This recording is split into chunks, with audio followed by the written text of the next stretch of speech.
नमस्कार प्यारे बच्चों। बेटा आपको भौतिक विज्ञान की ऑनलाइन क्लास में आपका स्वागत है। अब बेटा जी अपन बात करने वाले हैं फिजिक्स की, जो चैप्टर नंबर फर्स्ट है आपकी।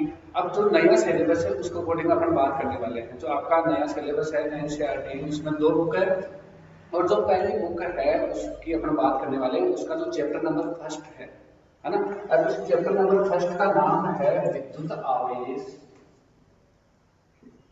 विद्युत आवेश एवं क्षेत्र।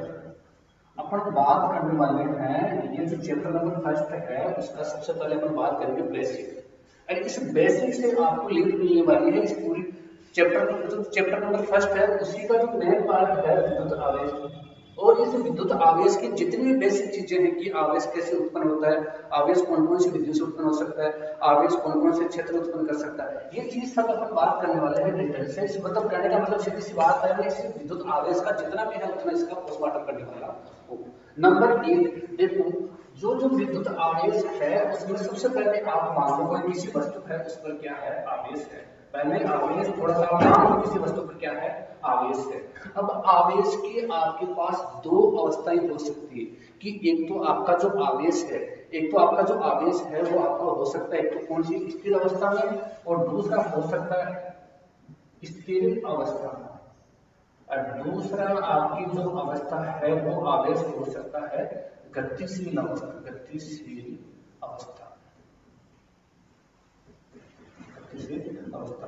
मैंने क्या बोला, मान लो आवेश है बेटा, आवेश अपने आवेश की सारी प्रॉपर्टीज पढ़ने वाले हैं, आवेश के गुणधर्म पढ़ने वाले हैं, आवेश कैसे उत्पन्न किया जा सकता है, आवेश कौन कौन से क्षेत्र उत्पन्न कर सकता है। मान लो किसी वस्तु पर क्या है, आवेश है। अब आवेश है वो 2 अवस्था में हो सकता है, तो स्थिर अवस्था और दूसरी कौन सी है, गतिशील अवस्था।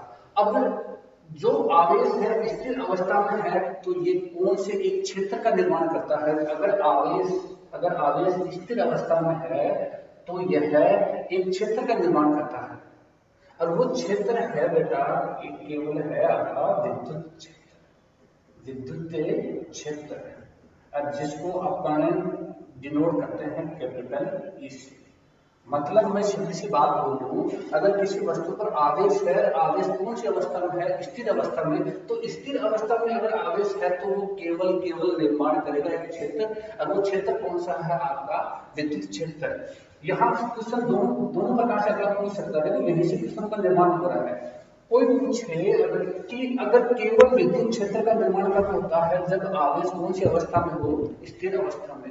अब बेटा आवेश का दूसरा प्रकार, आवेश कौन सी अवस्था में हो सकता है, गतिशील अवस्था में। और गतिशील अवस्था में मैं 2 गतियों में बांट रहा हूं इसको मैं, ठीक है। आपने 11वीं क्लास में पढ़ा हुआ गतियां कौन सी। तो एक गति है आपकी समरूप गति, समरूप गति, और दूसरी गति है आपकी बेटा असमरूप गति, असमरूप गति। ठीक है, मैंने गतिशील अवस्था में अगर आवेश गतिशील अवस्था में है तो यहाँ 2 गतियां होगी, तो समरूप गति और एक कौन सी गति होगी, असमरूप गति। अब जब इसमें नाम से स्पष्ट है, समय समान मतलब हर जगह एक जैसी गति, ठीक है। कहने का मतलब है त्वरण या मंडल का मान क्या होगा यहाँ 0। असमरूप गति का मतलब है, आपने इधर क्लास में खूब सारी गतियां पढ़ी होगी, समान त्वरित गति, असमान त्वरित गति, तो मंडित गति, ठीक है। तो उसमें क्या है, गति आपकी विभिन्न प्रकार की होगी। अब देखो यहाँ आपके मैं सीधी सी बात बोलूं तो आवेश की 3 अवस्थाएं होगी बेटा, एक तो स्थिर अवस्था, एक कौन सी गति, समरूप गति। अगर आवेश कौन सी गति, कौन सी अवस्था में हो, समरूप गति कर रहा हो, आवेश कौन सी गति कर रहा हो, असमरूप गति कर रहा हो, ठीक है। तो यहाँ बेटा आप देखो, स्थिर अगर स्थिर अवस्था में है तो विद्युत क्षेत्र का निर्माण करेगा। अगर आवेश समरूप गति कर रहा है तो बेटा यहाँ विद्युत क्षेत्र तो बनाएगा ही बनाएगा, और साथ में एक और बनाएगा, वो बनाएगा आपका चुंबकीय क्षेत्र। जैसे मान लो आपने 11वीं क्लास में पढ़ा होगा गुरुत्वाकर्षण गुरुत्वीय क्षेत्र, ठीक है। अगर कोई वस्तु है है ना, वस्तु है, उस वस्तु का द्रव्यमान है, वो अपने चारों ओर एक क्षेत्र का निर्माण करता है, उसे अपन बोलते हैं गुरुत्वीय क्षेत्र। वो बात करते हैं अपन 11वीं क्लास में। यहाँ बात करेंगे 12वीं क्लास में, बात करेंगे क्या बात करने वाले हैं कि अगर आवेश स्थिर अवस्था में है तो वो केवल निर्माण, उसके चारों ओर निर्माण होगा, और वो किसका होगा, विद्युत क्षेत्र का। अगर आवेश समरूप गति कर रहा है तो बेटा यहाँ 2 क्षेत्रों का निर्माण करेगा। तो 2 क्षेत्र कौन कौन से हैं, एक तो विद्युत क्षेत्र तो आएगा ही आएगा, विद्युत क्षेत्र, और उसको अपन इसे लिखेंगे प्लस एक गुण निर्माण करेगा, वो कौन सा है, चुंबकीय क्षेत्र, चुंबकीय क्षेत्र। और बेटा उसको अपन डिनोट करेंगे कैपिटल बी से। इतनी चीज तो समझ में आएगी। आवेश स्थिर अवस्था में है, निर्माण करेगा विद्युत क्षेत्र का। आवेश गति कर रहा है, और कौन सी गति कर रहा है, समरूप गति। अब बेटा यहाँ ध्यान दे, अगर आवेश स्थिर है, आवेश एक जगह अपनी जगह स्थिर है, तो वो निर्माण करेगा अपने चारों ओर किसका, केवल विद्युत क्षेत्र का। अब आवेश क्या करने लग गया बेटा, गति करने लग गया। गति में कौन सी, एक समान गति। इसका मतलब है आवेश गति कर रहा है, इसका मतलब बेटा धारा बढ़ने लग गई, मतलब धारा प्रवाह होने लग गए। और धारा प्रवाह क्या होता है बेटा, आवेश की प्रवाह की दर क्या कहलाती है, विद्युत धारा। और उसी विद्युत धारा में देखो निर्माण किसका हो गया, चुंबकीय क्षेत्र। तो इसका मतलब अगर आवेश है वो गतिशील अवस्था में कौन सी गति कर रहा है, समरूप गति। तो सीधी सी बात, आप एक बात याद रखेंगे, आवेश अगर गति कर रहा है, कौन सी गति कर रहा है, समरूप गति। तो बेटा यहाँ वहां दो क्षेत्रों का निर्माण होता है, दोनों क्षेत्र कौन से हैं, विद्युत क्षेत्र प्लस क्या बनेगा, चुंबकीय क्षेत्र। अब तीसरी चीज बेटा, तीसरी अवस्था, अगर आपका आवेश गति कर रहा है, कौन सी गति कर रहा है, असमरूप गति कर रहा है। कौन सी गति कर रहा है, असमरूप गति। तो बेटा यहाँ सुनना, यहाँ विद्युत क्षेत्र का निर्माण होगा, चुंबकीय क्षेत्र का निर्माण होगा, और साथ में एक विशेष प्रकार की तरंगें क्या होती है, तरंगों का उत्सर्जित होती है, तरंगों का क्या होता है, निर्माण होता है। ठीक है, और वो है आपकी विद्युत चुंबकीय तरंगे। तो मैं लिख देता हूँ, देखो क्या क्या है इसमें, तो विद्युत क्षेत्र, विद्युत क्षेत्र, और उसको बोलेंगे E। दूसरा आपका बनेगा, वो बनेगा क्या, चुंबकीय क्षेत्र। और तीसरा एक विशेष प्रकार की तरंगे है, उनको बोला जाता है बेटा विद्युत चुंबकीय तरंगे। मतलब क्या हुआ, सीधी सी बात, एक बात समझ बोलो, आवेश अगर समरूप गति कर रहा है तो दो क्षेत्रों का निर्माण होता है। दोनों क्षेत्र क्या क्या है आपका, विद्युत क्षेत्र प्लस क्या है, चुंबकीय क्षेत्र। अगर आवेश बेटा आपका असमरूप गति कर रहा है तो वहां दो क्षेत्रों का निर्माण तो होगा। अब वो कौन कौन सा होगा, तो विद्युत क्षेत्र प्लस चुंबकीय क्षेत्र, और साथ में एक विशेष प्रकार के तरंगों का निर्माण होता है। कौन सी तरंगे है, विद्युत चुंबकीय तरंगे। तो सीधी सी बात है, एक बात मैं बोलना चाहूँ तो मैं, अब देखो यहाँ से क्वेश्चन बनना स्टार्ट हो गया। आवेश अगर स्थिर अवस्था में है तो निर्माण होगा विद्युत क्षेत्र का। अगर आवेश समरूप गति कर रहा है, अगर आवेश क्या कर रहा है, समरूप गति कर रहा है, तो दो क्षेत्रों का निर्माण होता है। और पहला क्षेत्र कौन सा है, विद्युत क्षेत्र, और ये कौन सा है, चुंबकीय क्षेत्र। अगर आपका आवेश असमरूप गति कर रहा है, मतलब एक जैसी गति, उसमें आपकी त्वरित भी हो सकती है, मंदित भी हो सकती है, असमान गति, ठीक है।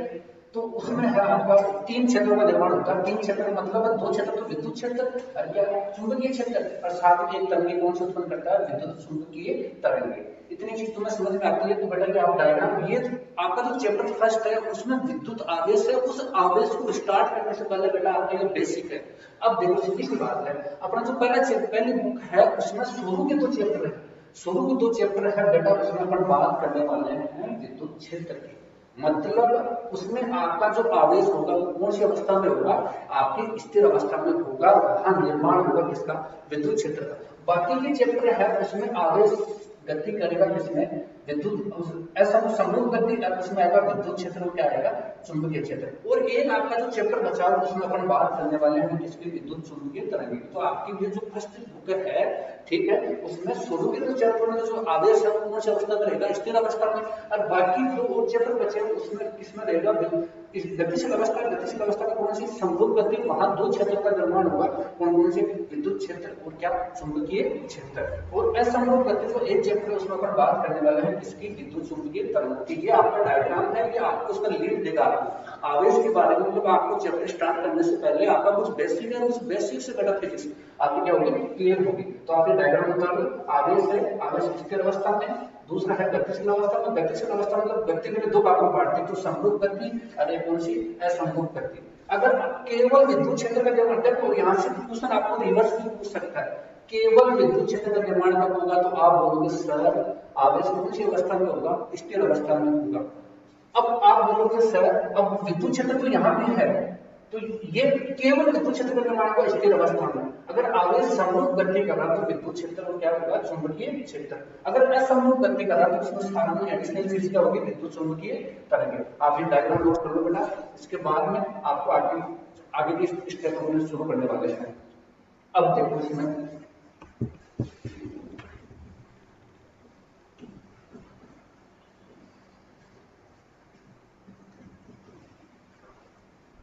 अब जो अपना ये जो चैप्टर फर्स्ट है उसमें विद्युत आवेश है, उस आवेश के बारे में अपन बहुत सारी चीजें डिस्कस करने वाले हैं। अब देखो आपका जो आवेश था, मान लो किसी वस्तु का जो आवेश है, अभी आपको एक दोबारा डायग्राम बताया, आवेश दो अवस्था हो सकती है, एक कौन सी, स्थिर अवस्था, दूसरी कौन सी आवेश किस अवस्था में हो सकता है, गतिशील अवस्था, गतिशील अवस्था, गतिशील अवस्था, गतिशील अवस्था। अब अगर स्थिर अवस्था का आवेश है तो यहाँ निर्माण करेगा किसका, विद्युत क्षेत्र। और वो भी कौन सा, केवल विद्युत क्षेत्र, विद्युत क्षेत्र। अगर आवेश का आवेश यहाँ समरूप गति कर रहा है, ये समरूप गति, समरूप गति। समरूप गति में बताया दो क्षेत्रों का निर्माण होता है, पहला कौन सा, विद्युत क्षेत्र तो करेगा जाएगा, उसके साथ में क्या करेगा, चुंबकीय क्षेत्र। तो ये आपका विद्युत क्षेत्र प्लस चुंबकीय क्षेत्र, चुंबकीय क्षेत्र। अगर आवेश असमरूप गति कर, असमरूप गति कर, समरूप गति कर, बेटा यहाँ टोटल एक तो विद्युत क्षेत्र आएगा, विद्युत क्षेत्र प्लस चुंबकीय क्षेत्र, चुंबकीय क्षेत्र और साथ में विशेष प्रकार की तरंगें करो। विशेष प्रकार की तरंगें कौन सी है, विद्युत चुंबकीय तरंगें। बेटा पॉइंट टू पॉइंट बात करना है, ठीक है। देखो आपका जो चैप्टर नंबर फर्स्ट है उसमें आपको जो आवेश है वो स्थिर अवस्था में होगा, स्थिर अवस्था में है तो विद्युत क्षेत्र। अभी आवेश कैसे आया, आवेश कौन कौन से क्षेत्र उत्पन्न कर सकता है, आवेश क्या कौन कौन से बल लगा सकता है, वो सारी बात करने वाला है। लेकिन मान लो एक बार आपको इस चैप्टर के बारे में इसका जो बेसिक है, आपको इस फिजिक्स की लीड देने वाला हूँ। आवेश है वो स्थिर अवस्था में है, आवेश गतिशील अवस्था में, गतिशील, इसका मतलब मैं सीधी सी बात बोल रहा हूँ। तो यह आवेश तीन अवस्था ही होगी आवेश की, स्थिर अवस्था, समरूप गति, असमरूप गति।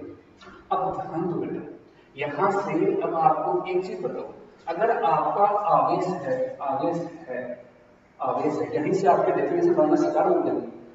आवेश है, आवेश के बारे में विज्ञान की ऐसी शाखा या भौतिक विज्ञान की ऐसी शाखा जिसमें आवेश के बारे में अध्ययन किया जाता है उसको शुद्ध रूप से बोलते हैं बेटा वैद्युतिकी, वैद्युतिकी, वैद्युतिकी।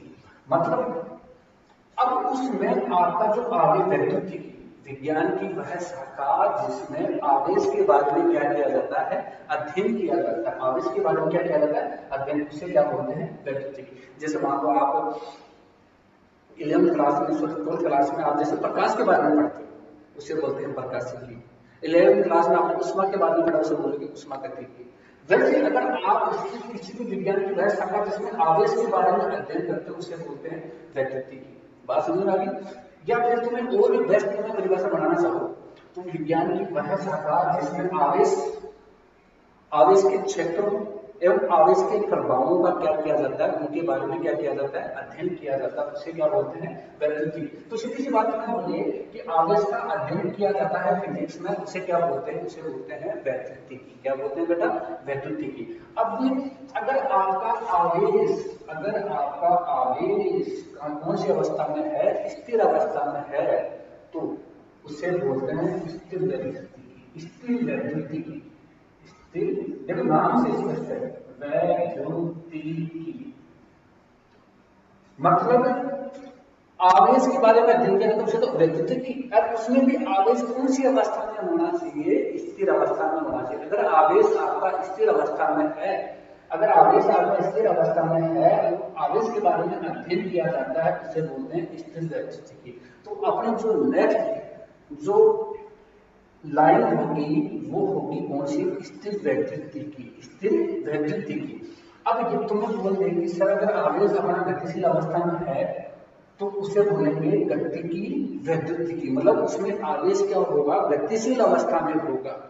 विज्ञान की वह शाखा जिसमें आवेश, गतिशील आवेश के बारे में क्या किया जाता है, अध्ययन किया जाता है, उसे बोलते हैं गति की वैद्युति, गति की, है ना, गति की। बात समझ में आएगी, अब बोलो फाइन। अब देखो अपनी जो नेक्स्ट हेडिंग होगी वो होगी स्थिर वैद्युति। क्या होगी, स्थिर। अभी बेटा एक दो लेक्चर आपको थोड़ा सा बेसिक बताने में लगेगा, ठीक है, तभी ये चीज फिजिक्स आपके क्लियर होने वाली है। अब देखो वैद्युति की तो बताया मैंने, विज्ञान भौतिक विज्ञान की वह शाखा जिसमें आवेश के बारे में क्या किया जाता है, अध्ययन किया जाता है। आवेश के बारे में क्या किया जाता है, अध्ययन किया जाता है। अब आवेश भी आपकी दो अवस्थाओं में हो सकता है। अगर आवेश आपका स्थिर अवस्था में है, आवेश किस अवस्था में है, स्थिर अवस्था में है, स्थिर आवेश के बारे में अध्ययन किया जाता है, उसे बोलते हैं स्थिर वैद्युति की। तो देखो डेफिनेशन, स्थिर वैद्युति की, स्थिर वैद्युति की। बेटा देखो आप यहाँ इसके नाम में सब कुछ डेफिनेशन छिड़केंगे। आवेश है, आवेश के बारे में अध्ययन करते हैं, उसे बोलते हैं वैद्युति की। और जो आपका आवेश है वो दो अवस्था में बताया तो मैंने, एक तो कौन सी अवस्था, स्थिर अवस्था, एक गतिशील अवस्था। अगर आपका आवेश स्थिर अवस्था में है, मतलब स्थिर आवेश के बारे में अध्ययन किया जाता है, उसे बोलते हैं स्थिर वैद्युति। और अच्छी डेफिनेशन बनाओ तो देखो, स्थिर भौतिक विज्ञान की वह शाखा, भौतिक विज्ञान की वह शाखा जिसमें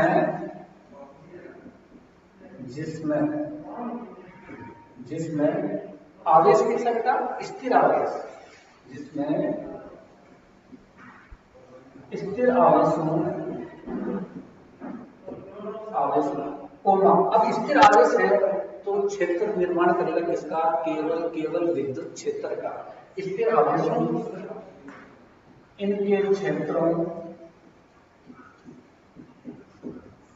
इनके क्षेत्रों तथा प्रभावों का अध्ययन किया जाता है, प्रभावों का अध्ययन किया जाता है,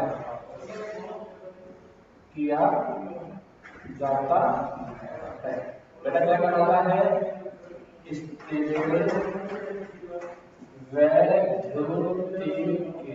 वैद्युति की, क्या है स्थिर वैद्युति की। कितनी सीटों में समझ में आएगी, बोलो हाँ, कितनी सीटों में समझ में आएगी, और बोलो बेटा हाँ या ना। देखो इसके नाम ही स्पष्ट है, आपको इसकी जगह नोट लेने की जरूरत नहीं है कि बेटा फिजिक्स है कि वो एक कॉन्सेप्ट वैसे होते हैं। तो धीरे धीरे जब तक आपको उसके शुरू में कॉन्सेप्ट नहीं है तैयार है तो बेटा आगे के चैप्टर आपको बिल्कुल नहीं समझने वाले। कहने का मतलब है आपका जो चैप्टर नंबर फर्स्ट है बेटा विद्युत आवेश, बेटा वो सारी फिजिक्स का जो पहले फिजिक्स का उसका बेटा आधा है। अब आप लोगों को पूछना है कि सर आवेश, बेटा आवेश के बारे में सब कुछ के आवेश कैसे उत्पन्न किया जा सकता है, आवेश का कौन कौन से क्षेत्र उत्पन्न कर सकता है, आवेश के क्या क्या गुणधर्म, वो सारे बात करने वाले। तो सीधी सी बात एक शब्द बोल दूंगा, आवेश का अपन नेक्स्ट आगे बात करने वाले आवेश के बारे में पोस्टमार्टम बनेंगे, आवेश क्या चीज है। अब 11वीं क्लास में आपने था कि कोई वस्तु है उसका द्रव्यमान, उसके चारों ओर क्षेत्र का निर्माण होगा, वो होता है विद्युतीय क्षेत्र। इसी प्रकार क्लास 12th में अपन आवेश के बारे में, अगर आवेश रेस्ट में है, आवेश स्थिर अवस्था में, तो उसके चारों ओर एक निर्माण होगा, वो निर्माण होगा केवल विद्युत क्षेत्र का। अगर आवेश गति कर रहा है, आवेश गति कर रहा है तो दो क्षेत्रों का निर्माण होगा, चुंबकीय क्षेत्र का तो होगा ही होगा, साथ में किसका होगा, चुंबकीय क्षेत्र और विद्युत क्षेत्र का। क्लियर। अब देखो स्थिर विज्ञान की वह शाखा, भौतिक विज्ञान की वह शाखा जिसमें स्थिर आवेश है, स्थिर आवेश, सीधी सी बात है, स्थिर आवेश को क्या किया जाता है, अध्ययन किया जाता है, उसे बोलते हैं स्थिर वैद्युति की। बात समझ में आ गई, स्थिर वैद्युति। और भौतिक विज्ञान की वह शाखा जिसमें स्थिर आवेश, इनकी क्षेत्र, बड़े क्षेत्र बताते हैं क्या क्या बताए, आवेश कैसा होना चाहिए, स्थिर आवेश होना चाहिए, स्थिर आवेश स्थिर है तो इससे इनके क्षेत्र, अब वो क्षेत्र कौन सा होगा, विद्युत क्षेत्र। तथा बेटा प्रभाव, प्रभाव का मतलब है कौन कौन से बल लगाता है, कौन कौन सी है ना क्षेत्र निर्माण करता है, वो सारा अध्ययन करते हुए बोलते हैं स्थिर गतिविधि। बात समझ में आई? तो सीधे से शब्दों में बोलूंगा तो आपका जो चैप्टर में हम फर्स्ट है उसमें हम बात करने वाले हैं स्थिर आवेश, और स्थिर आवेश के बारे में जो भी अध्ययन करेंगे उसे बोलेंगे स्थिर गतिविधि। इतनी चीज तो मैं क्लियर हुई नहीं बेटा, नोट करो इसमें बच्चा, ठीक है। आप शुरू के दो तीन लेक्चर होंगे वो आपके होंगे इस चैप्टर के बेसिक। अभी मैंने कुछ नहीं बताया, अभी मैंने इतना बताया कि आवेश है, आवेश की दो अवस्थाएं हो सकती है, स्थिर अवस्था, गतिशील अवस्था। अगर स्थिर अवस्था में आवेश एक जगह रेस्ट अवस्था में एक जगह स्थिर है तो वो निर्माण करेगा किसका, विद्युत क्षेत्र का। आगे आ जाएगा बेटा विद्युत क्षेत्र क्या चीज है। अगर आवेश गति कर रहा है, आवेश गति कर रहा है तो वहां विद्युत क्षेत्र तो बनेगा और साथ में क्या बनेगा, चुंबकीय क्षेत्र। तीसरा, अगर आवेश असमरूप गति कर रहा है, एक जैसी गति नहीं कर रहा है, तो वहां दो क्षेत्र तो बनेंगे, साथ में विशेष प्रकार की विकिरणें क्या होती है, विकिरणों को उत्सर्जित होती है, निर्माण होता है, तो उनको बोलते हैं विद्युत चुम्बकीय तरंगें। जो फर्स्ट किताब है, फर्स्ट ऑफ एनसीईआरटी की, उसका जो लास्ट चैप्टर है उसमें अपन बात करेंगे, ठीक है। अब आपने ये डेफिनेशन लिख ली स्थिर गतिविधि की, भौतिक विज्ञान की वह शाखा जिसमें स्थिर आवेश, आवेश कैसा होना चाहिए, स्थिर होना चाहिए, और उनकी क्षेत्रों उनका प्रभाव का क्या किया जाता है, अध्ययन किया जाता है, उसे बोलते हैं स्थिर गतिविधि। अब बात करने वाले हैं अपने नेक्स्ट हेडिंग, और वो है अपनी आवेश। मतलब किसी वस्तु पर आवेश कैसे ला सकते हैं, आवेश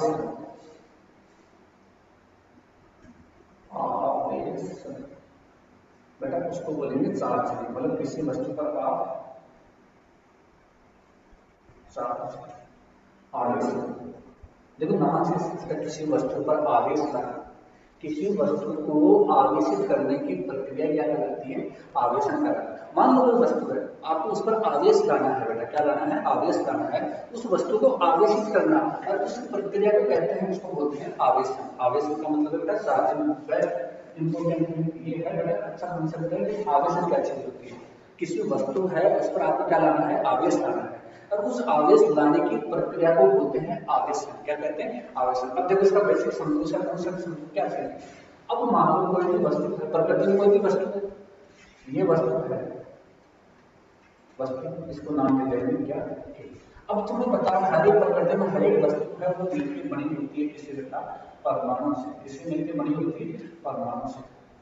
भाई तुम्हें पता है वस्तु के छोटे छोटे कण हैं, वो तोड़ते जाओ, लास्ट का जो अविभाज्य कण है उसको ऊपर आके अंदर थोड़ा सा अपन उसे बोलते हैं परमाणु। तो मैं सीधी सी बात बोलूं, वस्तु किनसे मिलकर बनी होती है, परमाणु से।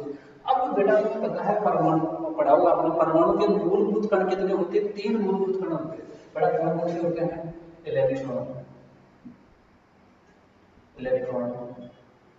दूसरा है आपका प्रोटॉन, और तीसरा है आपका न्यूट्रॉन।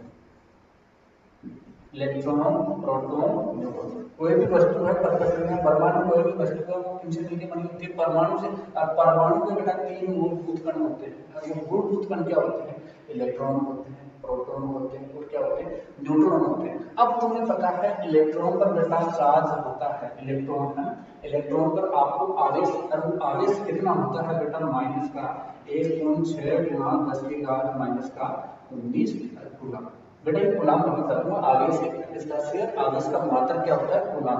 तो जो आवेश है एक तरह का इलेक्ट्रॉन पर क्या, इलेक्ट्रॉन पर आवेश कितना होगा, माइनस का 1.6 गुणा 10⁻⁻19। और शॉर्ट में बोलूं तो मैं 1 दूं और उसका आगे क्या लगा दिया, माइनस लगा दिया। माइनस क्यों, माइनस क्या है कि ऋणात्मक है, ठीक है। और का मतलब है इलेक्ट्रॉन, इलेक्ट्रॉन पर कितना आवेश है, माइनस का 1.6 गुणा 10⁻⁻19। अब बात करूं प्रोटॉन, बेटा प्रोटॉन क्या होता है, धनात्मक, इसका मतलब इसमें आवेश क्या होगा, धनात्मक, और धनात्मक का मतलब प्लस 1.6 गुणा 10⁻⁻19 कूलम। और छोड़ के लिखो तो भाई इसके लिए माइनस था, इसके आगे क्या है तो प्लस का e। और अगर आवेश की बात करूं, आवेश की बात करूं तो न्यूट्रॉन पर आवेश कितना होगा, 0। ये तुम्हें पता है कि क्या होता है, उदासीन कण होता है, न्यूट्रॉन क्या होते हैं, उदासीन कण होता है। तो देखो कोई भी परमाणु, कोई भी वस्तु है वो परमाणु है, और परमाणु से मिलकर बनी होती है। तो मैं किसी बात के बाद बोल सकता हूँ क्या, परमाणु में क्या क्या होता है, इलेक्ट्रॉन, क्या होता है प्रोटॉन, क्या होता है न्यूट्रॉन। तो कोई भी वस्तु है उस वस्तु में क्या होता है, इलेक्ट्रॉन होता है, प्रोटॉन होता है, और क्या होता है न्यूट्रॉन। ये चीजें होगी। अब एक चीज बताओ इसमें कि अगर मैं आवेश की तरह, आवेश की दृष्टि से बात करूं, आवेश की दृष्टि से बात करना है तो प्रोटॉन की बात करना बेकार है। आवेश इस पर आवेश क्या होता है बेटा, जीरो। तो मैं आवेश की दृष्टि से बात करूं, आवेश की दृष्टि से बात करूं तो इलेक्ट्रॉन की बात करना कतई बेकार होगी। अब सिर्फ बात बड़ा इस क्वेश्चन का जो चैप्टर है उसका बेसिक है ही, है ना, उसमें प्रोटॉन ये न्यूट्रॉन क्या है, अगर आवेश की दृष्टि से बात करूं तो इस पर आवेश का होगा जीरो। अब आवेश की दृष्टि से बात करूं तो उसमें क्या आएगा, इलेक्ट्रॉन, और ये क्या है, प्रोटॉन। ठीक है, कोई भी वस्तु है परमाणु की, परमाणु से परमाणु में इलेक्ट्रॉन प्रोटॉन न्यूट्रॉन, तो सीधी सी बात है, सब बोल दो किसी वस्तु में क्या होता है, इलेक्ट्रॉन भी होते हैं, प्रोटॉन भी होते हैं, क्या होते हैं, न्यूट्रॉन। उसमें अगर आवेश की बात करें उसमें आवेश का क्या होता है, आवेश क्या होता है, जीरो, न्यूट्रॉन पर तो बाकी बचे इलेक्ट्रॉन और क्या बचे, प्रोटॉन। अपन बात करेंगे बाकी नेक्स्ट लेक्चर में। ठीक है, इसी का बेसिक जब हम बात होगा आवेश का, मतलब किसी वस्तु का आवेश, उस वस्तु में आवेश कैसे ला सकते हैं।